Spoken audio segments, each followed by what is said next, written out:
మరి కాసేపట్లో మేడారం మహాజాతరలో కీలక ఘట్టం ఆవిష్కృతం కానుంది. సారలమ్మ, పగిడిద్దరాజు, గోవిందరాజు కొన్ని గంటల్లో గద్దెలపై కొలువు తీరనున్నారు. ఇందుకోసం గిరిజన, ఆదివాసీ పూజారులు ఏర్పాట్లు చేస్తున్నారు. గద్దెలను శుద్ధం చేశారు. తర్వాత గద్దెలపై ముగ్గులు వేశారు పూజారులు, ఆడబిడ్డలు. ఉదయం సమ్మక్క గుడిలో పుట్టమన్నుతో అలికి ముగ్గులు వేశారు. సారలమ్మ రాకతో జాతరలో మహాఘట్టం ఆవిష్కృతం కానుంది. కన్నెపల్లి నుంచి సారలమ్మ, పునుగొండ్ల నుంచి పగిడిద్దరాజు, కొండాయి నుంచి గోవిందరాజులు ఒకేసారి గద్దెలపైకి చేరుకోనున్నారు. ఇప్పటికే కాలినడకన మేడారం బయలుదేరిన పగిడిద్దరాజు రాత్రి 8 గంటల వరకు గద్దెలపైకి చేరుకుంటారని చెప్తున్నారు పూజారులు. మేడారం మహాజాతరకు భక్తజనం పోటెత్తారు. లక్షలాది మంది భక్తులు అడవి తల్లుల జాతరకు తరలివస్తున్నారు. వనదేవతలకు బంగారం మొక్కులు చెల్లించుకుంటున్నారు. ఇతర రాష్ట్రాల నుంచి కూడా భక్తులు భారీగా తరలి రావడంతో మేడారం కిక్కిరిసింది. గుస్సాడి, ఆదివాసీ డప్పు చప్పుళ్లు, నృత్యాలతో మేడారం అటవీ ప్రాంతం కొత్త శోభను సంతరించుకుంది. గిరిజనుల ఆటపాటలు, సంస్కృతి, సంప్రదాయాలు ఆకట్టుకుంటున్నాయి. జంపన్నవాగులో పుణ్య స్నానాలు చేస్తూ గద్దెల దగ్గర అమ్మలకు మొక్కులు చెల్లించుకుంటున్నారు. పసుపు, కుంకుమలు, బంగారం, బెల్లం, వడిబియ్యం సమర్పించుకుంటున్నారు ఆడపడుచులు. 4 రోజుల పాటు జరగనున్న ఈ వైభవానికి టైట్ సెక్యూరిటీ ఏర్పాటు చేశారు. భక్తులకు ఎలాంటి అసౌకర్యాలు కలగకుండా పకడ్బందీ ఏర్పాట్లు చేసింది సర్కార్.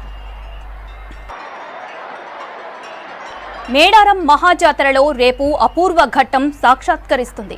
గిరిజన, పూజారులు, కోయదరలు చిలకలగుట్టలో కుంకుమ భరిణ రూపంలో ఉన్న సమ్మక్క తల్లిని తీసుకొచ్చి మేడారంలోని గద్దెలపైకి ప్రతిష్ఠిస్తారు.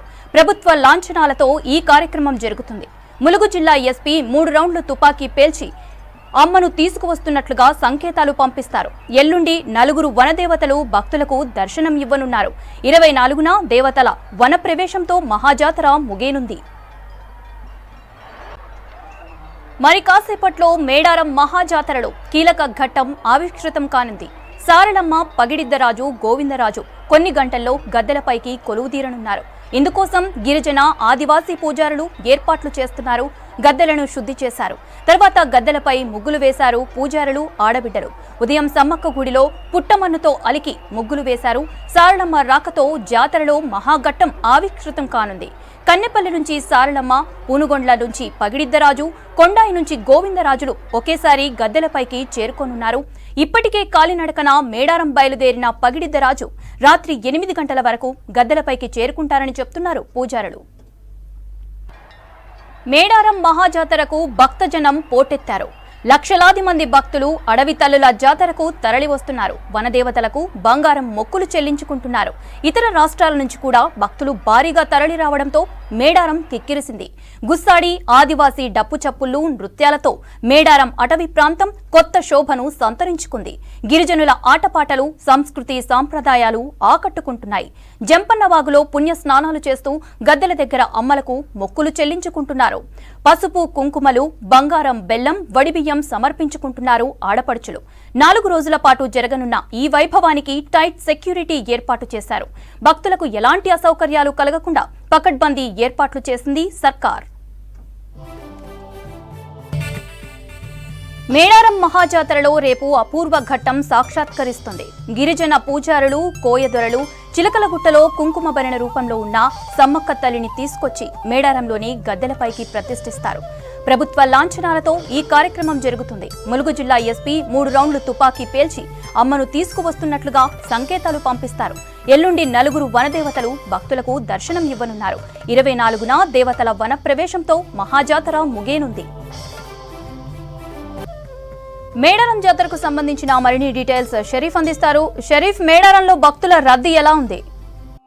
పూజ దగ్గరికి వెళ్ళడం జరిగింది. అక్కడ రోప్ పార్టీని సిద్ధం చేయడం జరిగింది. మరోవైపు ఇక్కడి గద్దెల సమీపంలో కూడా ఇప్పటికే అప్రమత్తం కావడం జరిగింది పోలీస్ యంత్రాంగం అంతా కూడా. వాస్తవంగా మనం చూడొచ్చు, గద్దెల సమీపంలో కంప్లీట్గా రోప్ పార్టీని అప్రమత్తం చేయడం జరిగింది. బ్యారిగేట్ను ఆఫ్ ద రోడ్లో బ్యారిగేట్లను ఏర్పాటు చేశారు.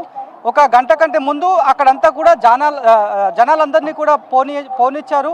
కానీ ఇప్పుడు అక్కడి పూజా కార్యక్రమం అంతా కూడా కంప్లీట్ అయిపోయింది కాబట్టి దాన్ని దృష్టిలో పెట్టుకుని లోకల్గా ఉన్నటువంటి షాప్స్ అన్నింటినీ కూడా మూసివేయాలనేటువంటి విషయాన్ని ఇప్పటికే పోలీసులు ఇన్స్ట్రక్షన్స్ ఇవ్వడం జరిగింది. ఒక అంబులెన్స్ మినహాయించి ఏ వెహికల్ని కూడా రోడ్డు పైన ఉండొద్దనేటువంటి ఇన్స్ట్రక్షన్స్ కూడా ఇవ్వడం జరిగింది. ఎక్కడైతే జంపన్న వాగు మీద నుంచిగా ఆ సారలమ్మ శోభాయాత్ర అక్కడ నుంచి మార్గం గుండా వస్తుంది కాబట్టి ఆ ఎన్ రూట్లో ఉన్నటువంటి లోకల్ ఎస్టాబ్లిష్మెంట్స్ ఏవి కూడా ఉండొద్దనేది కూడా స్ట్రిక్ట్గా చెప్పడం జరిగింది.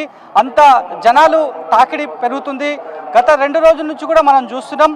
మేడారం జాతరకి, మహాజాతరకి ఎక్కడెక్కడి నుంచో దేశ నలుమూలల నుంచి కూడా ఇక్కడి వైభవాన్ని చూడడానికి కూడా వస్తున్నారు. నిన్నటితో పోలిస్తే ఇవాళ ఎక్కువ శాతం భక్తుల తాకిడి పెరిగిందని చెప్పాలి. జంపన వాగు దగ్గర అదే హడావుడి కనిపిస్తోంది. చిలకల గుట్ట దగ్గర కూడా అదే హడావుడి కనిపిస్తోంది. చాలామంది భక్తులు గుడారాల్లోనే ప్రత్యేక ఏర్పాట్లు చేసుకొని అక్కడే ముడుపులు సమర్పించుకుంటున్నారు. అంటే ముడుపులు సమర్పించుకునే ప్రాసెస్ అంటే గుడి దగ్గరికి రావడం, గద్దెల దగ్గరికి వచ్చిన తర్వాత సారాలమ్మ కావచ్చు, లేదంటే సమ్మక్క గద్దెలకు చేరుకున్న తర్వాత ఇక్కడ చాలా సమయం పడుతుంది కాబట్టి అక్కడ దర్శించుకోవడానికే సమయం ఎక్కువగా పడుతుంది.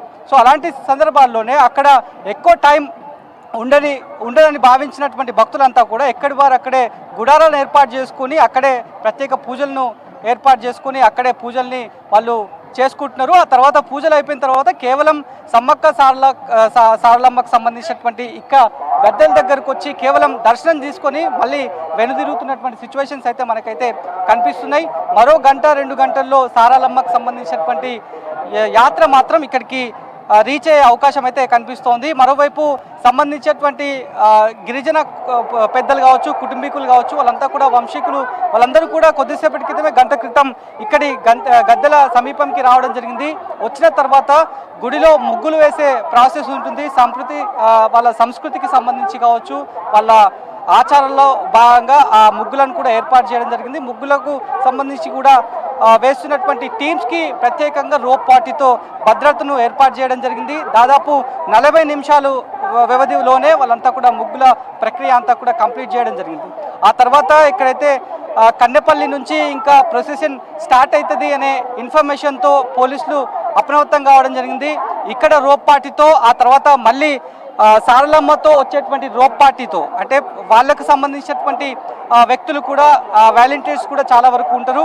సో వాళ్ళు అదేవిధంగా దీనికోసమే ఏర్పాటు చేసినటువంటి పోలీస్ యంత్రాంగం అంటే టీమ్ రోప్ పార్టీకి సంబంధించిన వాళ్ళంతా కూడా సమన్వయంతో వాళ్ళంతా కూడా ఇటు యాత్ర వైపు రావడానికి యాక్షన్ ప్లాన్ని రెడీ చేయడం జరిగింది. ఇక సారలమ్మ యాత్ర గద్దెల వద్దకు చేరుకోగానే ఒక ప్రధాన ఘట్టం ముగిసినట్టుగా పోలీసులు భావిస్తూ వస్తారు. అధికారులు కూడా అదే విషయాన్ని చెప్తూ వస్తారు. మనం అంచనా వేయొచ్చు, ఎందుకంటే ఇప్పటికే ఏషియాలోనే ఒక మినీ కుంభమేళగా చరిత్ర చెప్తోంది మేడారం మహాజాతరకు సంబంధించి.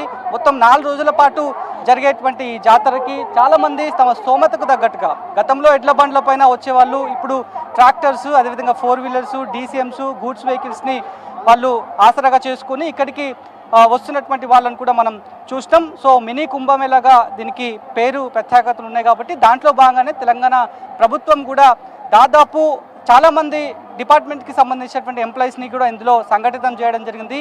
అన్ని శాఖలకు సంబంధించి ఇటు పోలీస్ డిపార్ట్మెంట్తోనే 14,000కు పైగా మంది పోలీస్ అధికారులు, సిబ్బంది, కానిస్టేబుల్ దగ్గర నుంచి ఆఫీసర్స్ దగ్గర వరకు కూడా ఐజీలు, DIGల వరకు కూడా దాదాపు 14,000 మంది ఇక్కడి జరుగుతున్నటువంటి పండగకి వాళ్ళు బందోబస్తు కల్పిస్తున్నారంటే ఎంత పెద్ద మొత్తంలో ప్రభుత్వం ప్రత్యేకతనిస్తుందో మనం ఒకసారి అంచనా వేయొచ్చు. ఆ తర్వాత 35,000కు పైగా ఉన్నటువంటి అన్ని శాఖల్లో పనిచేసేటువంటి ప్రభుత్వ ఉద్యోగుల్ని కూడా ఇందులో ఇంప్లీట్ చేయడం జరిగింది. ఎందుకంటే ప్రతి ఒక్కరు కూడా ఎలాంటి ఇబ్బంది కలగకుండా భక్తులకు కావచ్చు, ఆ తర్వాత వచ్చేటువంటి భక్తులతో పాటు వచ్చేటువంటి చిన్నపిల్లలు, వృద్ధులు వాళ్ళందరూ కూడా చాలా వరకు వస్తారు. వాళ్ళకు ఒకవేళ అస్వస్థతకు గురైనా లేదంటే ఏమైనా ఇబ్బందులైనా వెంటనే వాళ్ళకు పూర్తి స్థాయిలో ట్రీట్మెంట్ ఇవ్వడానికి కూడా స్పెషల్గా ఒక వైద్య శిబిరాన్ని ఏర్పాటు చేయడం జరిగింది. మనం చూడొచ్చు భక్తులు ఎంతో ఉత్సాహంగా, సమయం ఇది నైట్ అవర్స్ అవుతుంది, ఉదయం నుంచి ఎండ తాకిడి ఎక్కువగా ఉన్న ఎండ తీవ్రతను భరించి వాళ్ళంతా కూడా ఇక్కడి పూజలను, అదేవిధంగా శివశక్తుల విన్యాసాలను, డప్పు చప్పులను చూడడానికి చాలామంది కూడా ఊరుతున్నటువంటి సిచ్యువేషన్ మనకు కనిపిస్తోంది. సెల్ ఫోన్స్తో ఈ యొక్క గద్దెల ప్రాంగణాన్ని అంతా కూడా సెల్ ఫోన్స్తో రికార్డ్ చేసుకొని ఆ తర్వాత రోప్ పార్టీ వాళ్ళందరినీ కూడా కట్టడి చేస్తున్నప్పుడు కూడా వాళ్ళు అక్కడి నుంచి వెళ్ళట్లేదు. కేవలం అంబులెన్సెస్ని మాత్రమే వాళ్ళు అనుమతిస్తున్నారు. అంబులెన్స్ ఎమర్జెన్సీ సర్వీస్ కావడంతో వాళ్ళకు అవకాశం ఇస్తున్నటువంటి పరిస్థితి అయితే మనకు కనిపిస్తోంది. గత 2 రోజుల నుంచి చూసుకుంటే నార్మల్ డేస్లోనే ఎక్కువ శాతం ఓపీ ఉంటుంది. ఆ తర్వాత ఇప్పుడు చాలామంది భక్తులు ఇక్కడి దర్శించుకోవడానికి వస్తున్నారు కాబట్టి తోపులాటలు కావచ్చు, వేరే వేరే కారణాల వల్ల ఇంజురీ అయినటువంటి వాళ్ళు ఓపీ దాదాపు 900కు చేరిందనేటువంటి విషయాన్ని చెప్పారు. ఇప్పటికీ 20 నుంచి 30 మందిని ములుగు జిల్లాలో ఉన్నటువంటి ఆసుపత్రికి తరలించామనేటువంటి విషయాలను వైద్యులు చెప్తున్నారు. ఏదేమైనప్పటికీ ఎలాంటి అవాంఛనీయ ఘటనలు జరగకుండా మాత్రం పూర్తి స్థాయిలో ఈ మేడారం జాతరను మహాజాతరను సక్సెస్ఫుల్గా చేస్తామనేటువంటి ఆశాభావాన్ని కూడా అధికారులు వ్యక్తం చేస్తున్నారు. దానికి అనుగుణంగానే మనకు గ్రౌండ్ రియాలిటీలో కూడా కనిపిస్తోంది. నిన్ననే మనం చెప్పుకున్నాం, ఎక్కడైతే విజువల్స్లో అంబులెన్స్ మనకు కనిపిస్తుందో ఆ ఏరియా అంతా కూడా నిల్చోవడానికి కూడా వీలు పడదు అనేటువంటి అంశం చెప్పినాం. అట్లనే ఇప్పుడు ఇంకా సారాలమ్మ యాత్ర ఇంకా ఇక్కడికి చేరుకోలేదు. అయినప్పటికీ కూడా అక్కడ జనాలందరూ కూడా ఉన్నారు. అది కూడా మిడిల్లో వే ఎందుకుందంటే రోడ్డుకు అటువైపు ఇటువైపు బ్యారిగేట్లను ఏర్పాటు చేసి పోలీస్ కానిస్టేబుల్స్ వాళ్ళను నియంత్రిస్తున్నారు కాబట్టి ఆ మాత్రం అంబులెన్స్ రావడానికి అవకాశం ఉంది. ఇక ప్రతిసారి కూడా ఇక్కడ ఐ విట్నెస్ కూడా చెప్పేది ఏంటంటే సారాలమ్మ యాత్ర ఇక్కడికి చేరుకోగానే ఇసుక పోస్తే కూడా రాలినంతగా జనాల పరిస్థితి మనకు అక్కడ కనిపిస్తున్నటువంటి విషయాన్ని చెప్తున్నారు. సో బహుశా అట్లనే ఈసారి కూడా ఉంటుంది. మరోవైపు సారాలమ్మ శోభాయాత్ర ఒక్కటైతే ఆ తర్వాత చిలకలగుట్ట నుంచి వచ్చేటువంటి సారక్క యాత్ర కూడా అంతే ప్రాధాన్యత సంతరించుకుంటుంది. ఆ విషయాన్ని చూడడానికి కూడా, ఆ ఘట్టాన్ని చూడడానికి కూడా చాలామంది కూడా ఇంట్రెస్టింగ్గా వస్తారు. ఆ యొక్క అంశాన్ని కూడా పోలీసులు ఛాలెంజింగ్గా తీసుకుంటారు. ఎప్పటికప్పుడు గ్రౌండ్ రియాలిటీని గ్రౌండ్ లెవెల్లో ఉన్నటువంటి సిబ్బందితో ఐఆర్ అఫీషియల్స్ అంతా కూడా కమాండ్ అండ్ కంట్రోల్ సెంటర్ నుంచి పూర్తి స్థాయిలో మానిటరింగ్ చేస్తున్నటువంటి సిచ్యువేషన్ కనిపిస్తోంది. ఏ క్రైమ్కి కూడా 0% ప్లేస్ లేకుండా పూర్తి స్థాయిలో సెక్యూరిటీని మాత్రం స్ట్రెంథన్ చేసినటువంటి సిచ్యువేషన్స్ అయితే మనకి కనిపిస్తున్నటువంటి పరిస్థితి. మరో 1-2 గంటల్లో మాత్రం కంప్లీట్గా సారలమ్మకు సంబంధించినటువంటి శోభాయాత్ర ఇక్కడికి ప్రొసెషన్ వస్తుంది. ప్రొసెషన్తో పాటే దాదాపు 200 నుంచి 300 మంది అక్కడి వాళ్ళకు సంబంధించినటువంటి గిరిజన తండాలు కావచ్చు, గిరిజన పెద్దలు కావచ్చు, వాళ్ళ వంశీకులు, పూజారులు వాళ్ళంతా కూడా వాళ్ళ వెంట వస్తారు కాబట్టి వాళ్ళకి ఎలాంటి ఇబ్బంది కలగకుండా మాత్రం ట్రాఫిక్ లేకుండా రూట్ అంతా కూడా గ్రీన్ ఛానల్ లాగా క్లియర్గా ఉండడానికి మాత్రం ఏర్పాట్లు అయితే పోలీసులు చేసినటువంటి సిచ్యువేషన్. Vote studio.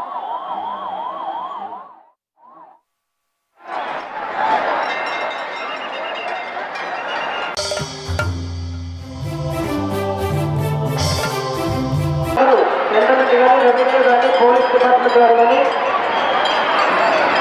అమ్మవారు వచ్చే సమయానికి లోపల భక్తులు చాలా వరకు క్లియర్ చేయాల్సిందిగా తెలియజేస్తున్నాం. మీరు ఇక్కడి నుంచే కొద్దిగా మూవ్ చేస్తే తప్ప అప్పటికప్పుడు క్లియర్ అవ్వదు కాబట్టి గమనించండి డ్యూటీలో ఉన్నవాళ్ళు.